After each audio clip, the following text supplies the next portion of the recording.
Buenas tardes, mi nombre es Ortega Ábalos Blanquestela, estudio la carrera de licenciatura en enfermería en Centro de Estudios Universitarios 16 de septiembre y yo les hablaré sobre el tema de bioestadística. En el índice tenemos en el parcial 1, Introducción a la bioestadística, División de la estadística y aplicación en el área de salud. En el parcial 2 tenemos escalas de medición y variables, medidas de tendencia central, medidas de dispersión y gráficos. Y en el parcial 3 tenemos Introducción a la estadística inferencial. Como primer tema tenemos bioestadística y les voy a dar el concepto de bioestadística, que es parte de las matemáticas que se ocupa de los fenómenos observables y nos sirve para establecer cualitativa y cuantitativamente las diferencias que pueda haber entre dos o más grupos de datos. Y se encarga de dos cosas. Una es la organización y el resumen de datos, y la segunda es la obtención de conclusiones acerca de las características de algún conjunto de personas o cosas. En población tenemos población popular, están formadas por personas o cosas; población estadística, que están formadas por características de personas o cosas. Y tenemos indicadores. Un indicador es una característica de personas o cosas, la cual puede ser referencia para un punto de evaluación, experimento o investigación, y nos sirve para generar un registro o historial que pasan a denominarse datos. Otro tema que tenemos es la división de la estadística. Dentro de ella tenemos dos conceptos, que es parámetro y estadístico. Parámetro es el resumen de los elementos de una muestra y estadístico es el resumen de los elementos de una muestra. Y tenemos estadística descriptiva, que se ocupa exactamente de lo que implica el término descripción de datos. Tenemos estadística inferencial, que se encarga de proveer información acerca de valores de los parámetros basados en observaciones hechas sobre los valores de los estadísticos. Tenemos lo que es la metodología cualitativa, que es el hecho o fenómeno y se detalla mediante una descripción narrativa. Y tenemos metodología cuantitativa, que es descrita mediante un valor que puede luego ser considerado en un conjunto con otros similares. Y tenemos otro tema, que es escalas de medición. En las escalas de medición tenemos lo que viene siendo el concepto de medida, que se asignan números o letras a personas o cosas para dar a conocer la información acerca de las características que se somete a medición. Dentro de él tenemos diferentes tipos de escalas, que son los siguientes. Escala nominal es una evaluación cualitativa de las características que se somete a consideración. Escala ordinal se clasifica de personas o cosas sobre la base de las características evaluadas, pero con diferencia de que incorpora los atributos de mayor que o menor que. Escala de razón es similar a la del intervalo, con la diferencia de que posee un verdadero punto cero. Y escala de intervalo, que se mide la diferencia entre dos variables, es decir, se miden valores reales y no de forma relativa. Tenemos concepto de variable, que son indicadores o características que se pueden adquirir de distintos rangos de valores, que dentro de él existe la variable cualitativa nominal y la variable cualitativa ordinal.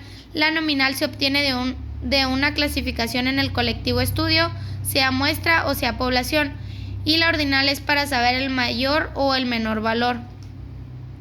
En la variable cuantitativa es si sus valores son números y representan cantidad. La variable cualitativa si sus valores representan en una cualidad, un atributo o una categoría. Y la variable cuantitativa discreta significa que si el conjunto de todos los posibles valores tiene un número finito de elementos, es decir, números enteros sin decimales. Y la variable cuantitativa continua significa que se puede tomar todos los valores dentro de un intervalo de números reales y no toma valores aislados, que son los decimales. Como otro tema tenemos medidas de tendencia central. Dentro de ellos, los más utilizados son la media aritmética, la mediana y la moda. La media aritmética es la suma de todos los valores dividida por el número de elementos. La mediana es, al ordenar todos los valores de menor a mayor, el valor que queda en el centro es de todos los datos ordenados, y la moda es el valor que aparece con frecuencia en conjunto de datos. También tenemos otro tema llamado medidas de dispersión, que dentro de ella tenemos el rango, la desviación media, la varianza y la desviación típica. El rango es la diferencia entre las puntuaciones más grandes y más pequeñas de un conjunto de datos. La desviación media es el promedio de los valores absolutos de las desviaciones en un conjunto de puntuaciones. La varianza es el promedio del cuadrado de las desviaciones de las puntuaciones que conforman la población, y la desviación típica es una medida que se utiliza para cuantificar la variación o la dispersión de un conjunto de datos numéricos. Dentro de ello también tenemos otro tema que se llama gráficos, y en los gráficos tenemos gráfica de barras, que la gráfica de barras se representa por columnas cuyas alturas son proporcionales a la diferencia que se representan, que es como lo mostramos aquí en la imagen, que se pueden diferenciar de diferentes colores. Los histogramas. Los histogramas se utilizan en la representación de las variables continuas, que es como se muestra en la imagen. Tenemos polígono de frecuencias. El polígono de frecuencias se constituye en forma similar a los histogramas, pero con la diferencia que en lugar de poner una barra sobre cada intervalo, solamente se coloca un punto y se unen entre sí.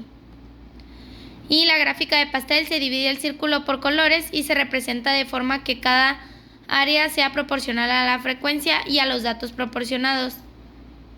Y el pictograma se representa en una figura del dato abajo del bajo estudio, y el número de figuras o el tamaño de la figura sea proporcional al número de casos. Como aquí observamos en la imagen, hay diferentes tamaños de la figura que viene siendo un árbol. Tenemos el tema de frecuencias. Dentro del tema de frecuencias tenemos frecuencia acumulada, frecuencia relativa acumulada y frecuencia relativa acumulada porcentual. La frecuencia acumulada es el número total de veces que la clase es considerada junto con las clases anteriores fueron observadas. La frecuencia relativa es el número de veces que la clase fue observada dividido entre el total de observaciones. La frecuencia relativa acumulada es la suma de las frecuencias relativas anteriores e inclusive las dos en cuestión. Y la frecuencia relativa acumulada porcentual es la frecuencia relativa acumulada multiplicada por 100. Y como último tema tenemos estas siguientes preguntas. La número 1 dice: ¿qué fue lo que más te gustó y qué cosas crees que es mejor cambiar del curso? El tema que más me gustó fue el tema de medidas de tendencia central, ya que me gustan mucho las matemáticas y no cambiaría nada del curso. Como segunda pregunta tenemos: ¿cómo crees que beneficien los conocimientos adquiridos del curso en tu carrera profesional? Yo siento que es una materia muy importante porque ya que nos sirve para, como incluye lo que son las mediciones, en algún caso de anestesiar a un paciente o aplicar un medicamento. Ya con la materia de bioestadística nos hemos enseñado a obtener datos reales. ¿Cómo sientes tu experiencia en estos meses trabajando totalmente en línea? Pues ha sido un poco complicado, ya que mi carrera me exige lo que es ser presencial, pero por motivos del COVID no se ha podido hecho presencial. Ha sido un poco difícil, pero siento que los maestros han sabido llevar la materia. Y pues por mi parte es todo. Muchas gracias.